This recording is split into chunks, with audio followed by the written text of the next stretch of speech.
تمام مخلوقات کے لیے رحمت بنا کر سید الانس والجن جناب محمد رسول اللہ صلی اللہ علیہ وسلم کو اس دھرتی پر اتپن کیا، پیدا کیا۔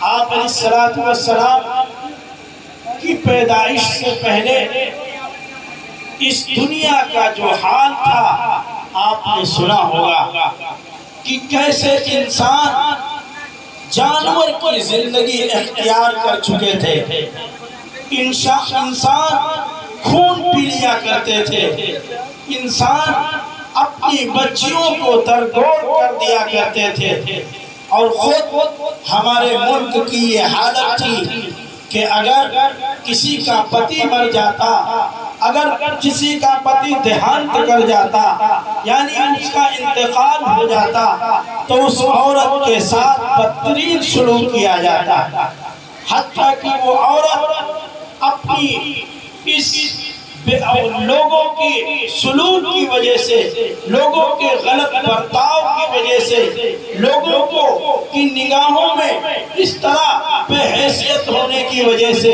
عورت کیا کرتی تھی، اپنے پتی کے ساتھ اس کی قبر پر یا اس کی سماعت پر وہ اپنے آپ کو ہلاک کر دیا کرتی تھی کہ اب پتی مر گیا، اب ذلت کی نگاہ سے دیکھا جائے گا، لہذا وہ اپنی زندگی کو ختم کر دیتی تھی۔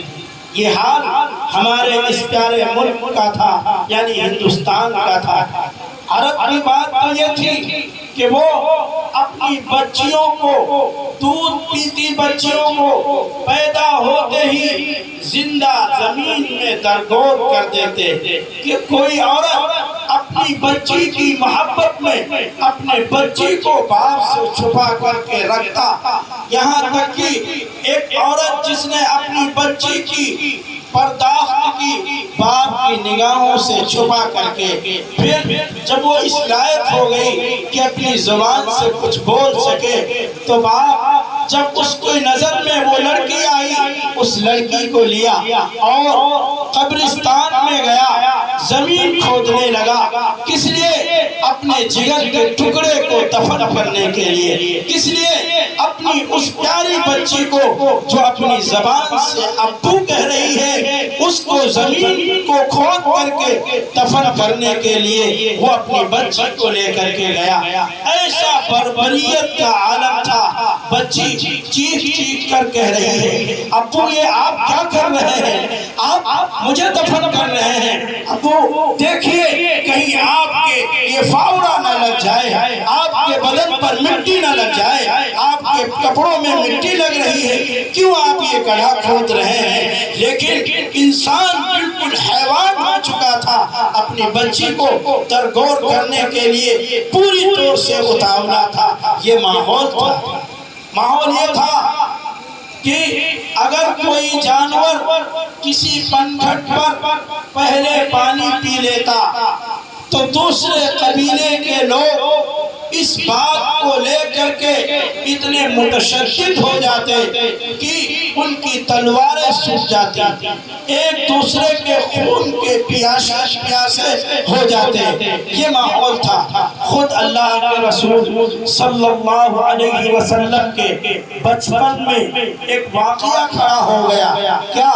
بیت اللہ کی عمارت سخت بارش اور سیلاب کی وجہ سے منہدم ہو گئی، پھر بیت اللہ یعنی خانہ کعبہ کو اصل نو تعمیر کیا جانے لگا، حجر اسود کو رکھنے کی باری آئی، آپس میں سب جھگڑ پڑے، ہر قبیلہ یہ چاہتا کہ ہم حجر اسود کو اس کی جگہ میں فٹ کریں، چنانچہ اس بات کو لے کر کے اتنی زیادہ بات بڑھ گئی کہ ہر قبیلہ ایک پیالہ لیتا، اس میں خون رکھتا، اپنے ہاتھوں کو ڈالتا، یہ ان کی فطرت تھی، پھر اس خون میں ہاتھ کو ڈال کر کے قسم کھاتے کہ قسم ہے رب کعبہ کی، قسم ہے جو اس وقت ان کے عقیدے تھے لات و عزا کی کہ ہم ہی اس کو لگائیں گے، حجر اسود کو نصب کریں گے، اس کے لیے چاہے ہمارے قبیلے کے سارے افراد کی جان چلی جائے۔ اللہ کے رسول صلی اللہ علیہ وسلم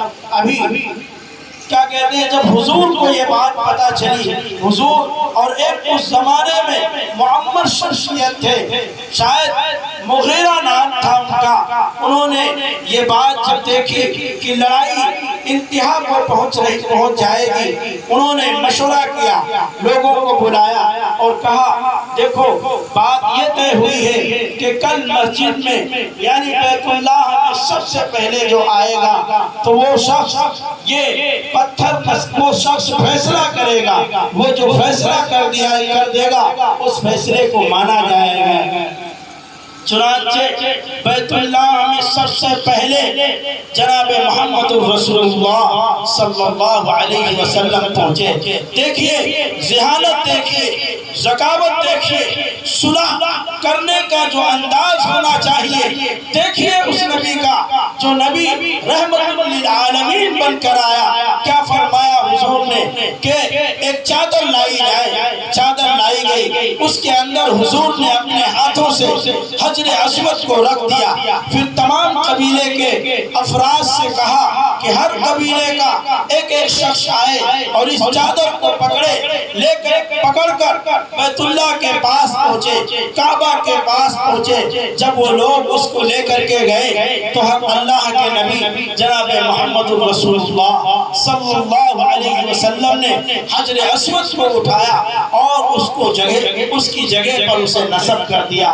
یعنی آپ نے صلح کا ایسا طریقہ اپنایا جس کو پورے عرب نے مان لیا، اور جیسے ہی حضور بیت اللہ کے اندر داخل ہوئے تھے، تمام قبیلے کے افراد کہنے لگے ہذا امین، ہذا صادق، یہ ہمارے امین ہیں، نحن رضینا، ہم راضی ہیں ان کے فیصلے پر، اور سب کے سب راضی ہو گئے۔ آپ نے ایک بڑے جھگڑے کا دروازہ بند کر دیا اور صلح کرائی۔ اس ذات کا تذکرہ ہو رہا ہے۔ یہ عرض کر دوں کہ اللہ کے حبیب صلی اللہ علیہ وسلم کو پیدا کرنا مقصد تھا، اس وجہ سے ایشور نے، اللہ نے نظام کائنات بنایا۔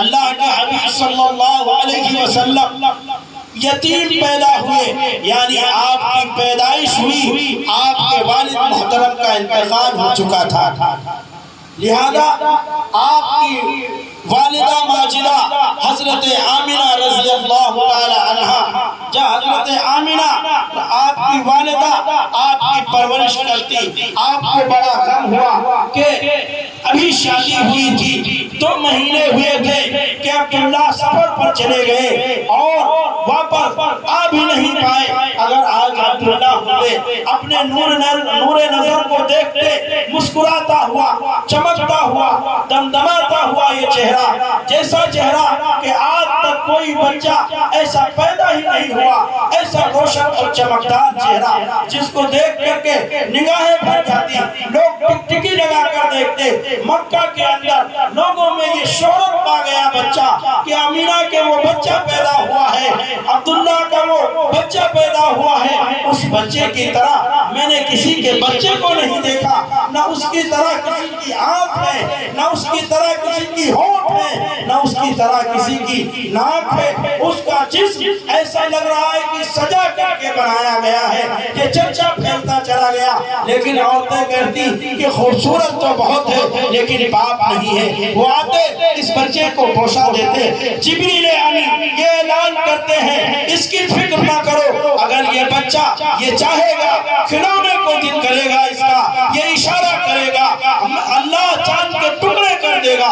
اس بچے کو اگر کسی بات کی ضرورت ہوگی آسمان سے اس کی تربیت ہوگی، آسمان سے یہ پروان چڑھے گا، اللہ اس کی تربیت کرے گا۔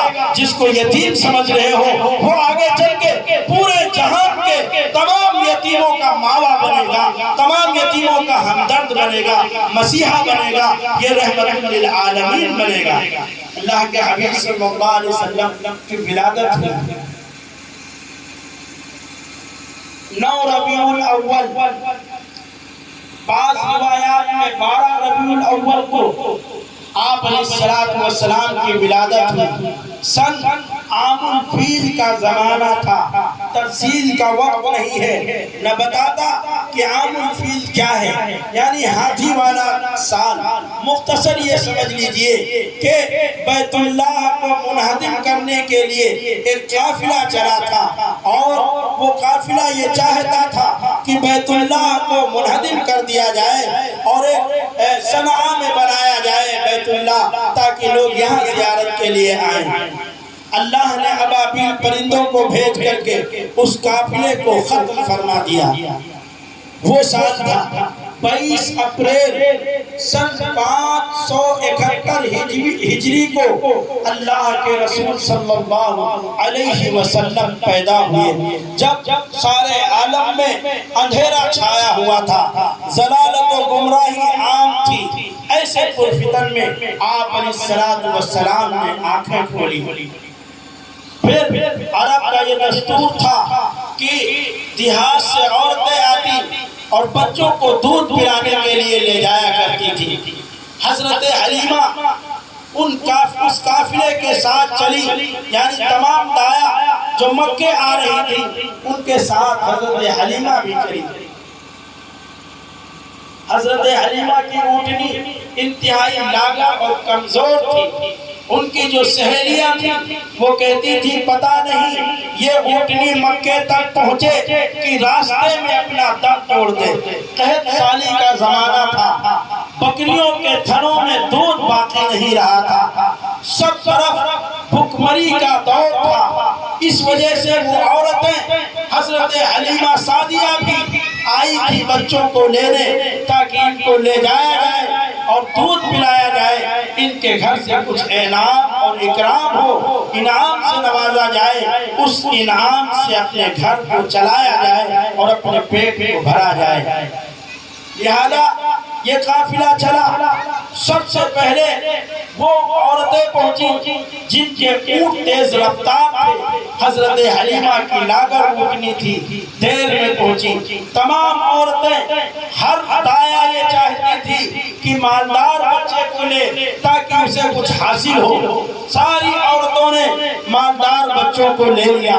حضرت حلیمہ تیری قسمت پر ناز جاؤں، تیری قسمت پر قربان جاؤں۔ کون جانتا تھا؟ خود حضرت حلیمہ نہیں جانتی تھی کہ یہ بچہ کون ہے، اس کا مقدر کیا ہے، یہ کیا چیز ہے، حضرت حلیمہ بھی سمجھ نہیں پائی۔ آخر میں عبداللہ کا راز دلارا، یتیم عبد المطلب کا پیارا، آمنہ کے جگر کا گوشہ رہ گیا، جس کو یتیمی کی وجہ سے کسی نے قبول نہیں کیا۔ حضرت حلیمہ بھی آئی، چلی گئی کہ اس بچے سے کیا حاصل ہوگا، پھر آئی، چلی گئی اس بچے سے کیا حاصل ہوگا، پھر آئی اور سوچنے لگی کہ آخر جب آئے ہیں تو واپس خالی ہاتھ کیوں جائیں، یہ بچہ رہ گیا ہے اسی کو ہم کیوں نہ لے لیں، قربان جائیں حلیمہ کی قسمت پر۔ اللہ نے کیا حلیمہ کو قسمت عطا کی تھی۔ حضرت حلیمہ آئی، عبداللہ کے اسی یتیم بچے کو گود لے لیا اور چوما اور دیکھا کہ کیا خوبصورتی ہے، کیا لازوال اللہ نے بنایا ہے، کتنا حسین و جمیل چہرہ ہے۔ لے کر اونٹنی پر سوار ہوئی، وہی اونٹنی جو کمزور تھی تندرست ہو گئی، توانا ہو گئی، حضور کے سوار ہوتے ہی طاقتور ہو گئی، تیز رفتاری سے چلنا شروع کر دی۔ حلیمہ کی سہیلیاں چونکہ پہلے نکل چکی تھی، انہوں نے مڑ کر کے دیکھا حلیمہ تو ابھی پہنچی بھی نہیں تھی، کیسے اتنی تیزی کے ساتھ آ گئی، یہ تو ہمارے ساتھ چل رہی، کیا ہو گیا حلیمہ کی اونٹنی کو، یہ تو ہوا سے باتیں کر رہی ہے، ابھی تک تو کمزور تھی، آخر حلیمہ کی اونٹنی کو ہوا کیا ہے۔ انہیں پتا نہیں تھا کہ حلیمہ کی لاغر اونٹنی پر محمد رسول اللہ سوار ہو گئے ہیں۔ حلیمہ کی لاغر اونٹنی پر دنیا کے بنانے، یعنی دنیا کے تقدیر کو سوارنے والا سوار ہو گیا ہے۔ انہیں پتا نہیں تھا کہ حلیمہ کی اونٹنی پر حبیب اللہ سوار ہو گئے ہیں۔ لیکن جب حضرت حلیمہ اپنی سہیلیوں سے آگے پہنچی تو محلے والوں کو بھی تعجب ہوا، کیا ہو گیا ہے؟ یہ وہی اونٹنی ہے جس کو حلیمہ لے کر کے نکلی تھی۔ اور حضرت حلیمہ کی اونٹنی کو ہوا کیا ہے؟ حضرت حلیمہ کے شوہر دوڑے ہوئے آئے اور کہنے لگے حلیمہ کچھ انتظام بھی نہیں ہے، آپ سفر کر کے آئی ہیں، کچھ ہوتا تو آپ کے سامنے پیش کرتا۔ حضرت حلیمہ اپنے شوہر سے کہتی ہیں آخر کیا ہو گیا ہے؟ دیکھو تو ان بکریوں کو دیکھو، ان کے تھن دودھ سے پھٹے جا رہے ہیں، ہر طرف بہار آ رہی ہے، کیا ہو گیا ہے؟ آخر جب سے ہم نے اس بچے کو اپنی گود میں لیا ہے برکتوں کا نزول ہو رہا ہے، برکتیں بالکل سے ٹوٹی پڑی ہو جا رہی ہیں۔ یہ وہی بکریاں ہیں جن کے تھن سوکھے ہوئے تھے، پینے کے لیے کچھ نہیں تھا، کھانے کے لیے کچھ نہیں تھا۔ جاؤ سیما کے ابو جاؤ برتن لے کر آؤ، ان کا دودھ دو۔ حضرت حلیمہ کے شوہر جاتے ہیں، دودھ دہنا شروع کرتے ہیں۔ ایک برتن بھر گیا، دو برتن بھر گئے، چار برتن بھر گئے، 10 برتن بھر گئے۔ حلیمہ کے گھر کے برتن کم پڑ گئے، لیکن محمد رسول اللہ کی برکت سے دودھ اتنا زیادہ ہوا کہ دودھ کی میں کمی نہیں آنے پائی۔ یہ محمد رسول اللہ کی برکت۔ اللہ کے حبیب صلی اللہ علیہ وسلم کی یہ برکتیں ہیں جو آپ کے بچپنے سے ان کا ظہور ہونا شروع ہو گیا۔ نکل کر ہرا سے سوئے قوم آیا، وہ اپنے ساتھ ایک نسخہ کیمیا ساتھ لایا۔ پھر اس کے بعد حضور صلی اللہ علیہ وسلم پروان چڑھتے رہے۔ پھر کچھ ہی دنوں کے بعد حضرت آمنہ کا بھی انتقال ہو گیا، والدہ ماجدہ کا بھی سایہ سر سے اٹھ گیا۔ حضرت عبد المطلب نے آپ کی پرورش اور پرداخت کا بیڑا اٹھایا۔ پھر کچھ مدت کے بعد آپ کے دادا بھی رخصت ہو گئے اور اپنے بیٹے کو نصیحت کر گئے کہ میرے اس بیٹے کا خیال رکھنا، یعنی محمد ابن عبداللہ کا خیال رکھنا۔